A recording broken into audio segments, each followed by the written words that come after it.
Лукашенко паляцеў да Пуціна і знік. Ніхто не ведае, што з ім зараз. Ну, мяркуйце самыя.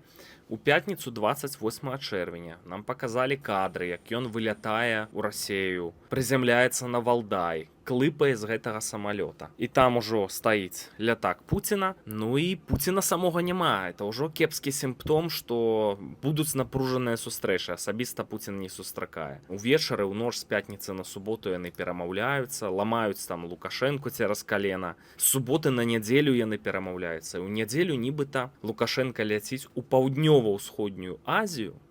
Ну, это рэгіёны В'етнам, Лаос, што там можа быць, Інданезія, Мьянма можа быць. Ну, Лукашенку нам не паказваюць асабіста, як ён у самалёт сядае, як это бывае, як з ім развітваюцца ветліва, як ён там прыземляецца. Нічога такога нам не паказваюць. Ну, можна ж паляцець, каб зноўку вярнуцца там праз дзенёк, так вот карты блытаць, а можна нікуды не паляцець. Вот такая сітуацыя. Што вы думаеце? Пуціну патрэбна увязаць Беларусь у вайну супраць Украіны, каб увесці новыя кантынгенты на тэрыторыю Беларусі, нібыта ратаваць саюзную дзяржаву, а потым ударыць па Украіне, якая пачала перамагаць у вайне, ядзернай зброяй знішчыць Украіну. Ну, тады не будзе і Беларусі, яна будзе акупаваная. Сочым за развіццём падзеяў.